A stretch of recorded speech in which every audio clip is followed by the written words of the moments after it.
What's the best chocolate cake you've ever had? Today we'll be learning how to make a flourless chocolate cake.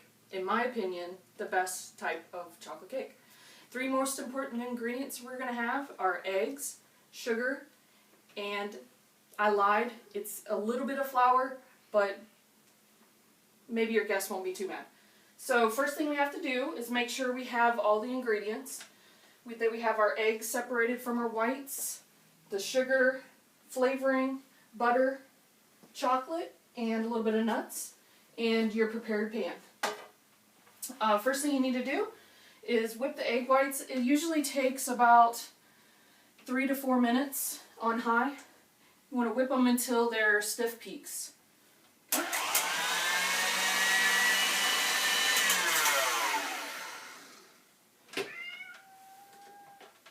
Now what I mean about stiff peaks is when you put the spatula in, when you turn it up, the peak doesn't fall over.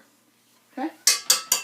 And you want to do your egg whites first because the bowl has to be absolutely, completely clean or the whites will not whip. So we're going to take our whites out.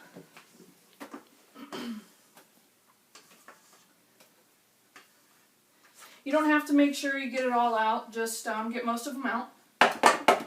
Use the exact same bowl.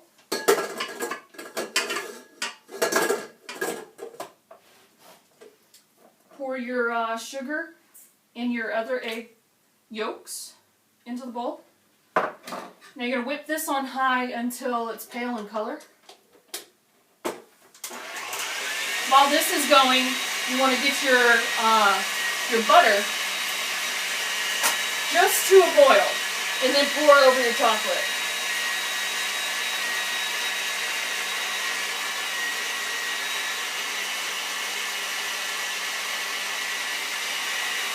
The reason why you want to go ahead and get your butter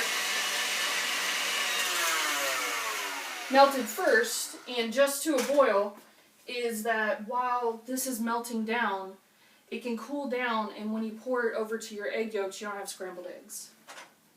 Okay, so I'm going to pour the butter over the chocolate. You just want it to have just a little bit of a bubble going before you do that.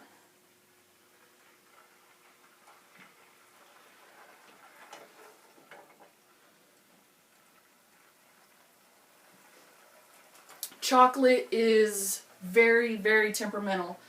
So there are many different ways of doing this. You could do it on a double boiler, you could put it in a microwave and melt it, but you risk the chance of overheating your chocolate. If you overheat your chocolate, it's ruined. You just have to start over.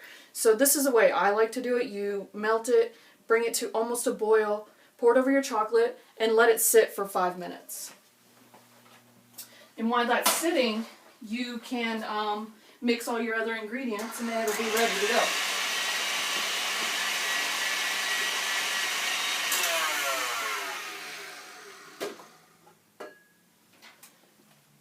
Alright, and then what goes into your chocolate next is your ground nuts and your flour. You're so close to being the most popular person at your next dinner party. This cake is going to blow people's minds. It's amazing. It's the most moist, dense cake. It's almost like a brownie texture when you're done. So just mix this up. You can stay. Then you're going to add your flavoring and your nuts.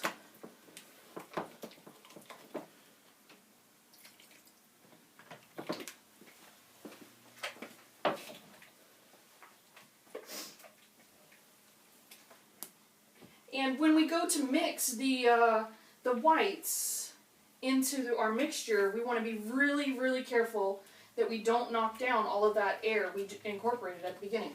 Since we don't have flour in our cake, this is the only time that we incorporate, that's the way we get it to rise in the oven.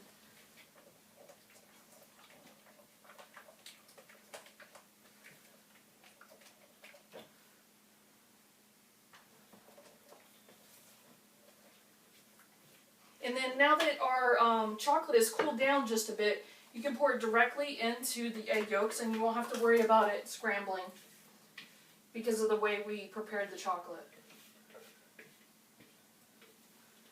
You can be a little less gentle with the yolks than you are with the whites.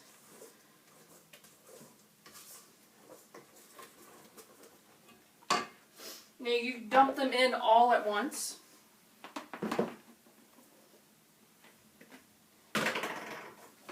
And the way you fold is you dip right into the middle and then you pull it up. You want to be really gentle during this process. So if you knock down all of those whites, you have no way to get your cake to rise at all. There's no baking soda or baking powder in this to make it rise chemically. We're going to have our oven baked at, or preheated at 325, and the cake takes about 40 minutes to cook. But sometimes, depending on where you live, the altitude, it could take longer. So just check it at about 30 minutes and then check it every 10 minutes after with a toothpick. If it comes out clean, the cake's done. Now we're going to take the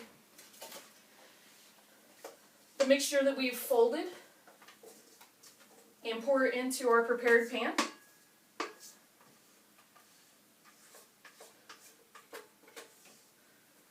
This cake will rise in the oven. It will go to the top of this 8-inch round, and then it will fall when it comes out.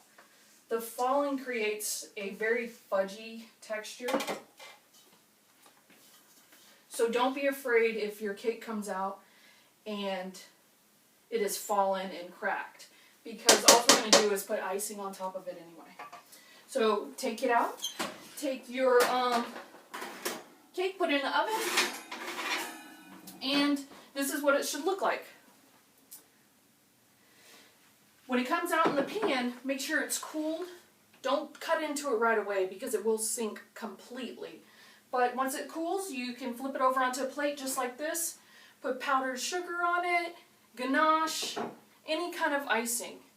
And that's it, and enjoy.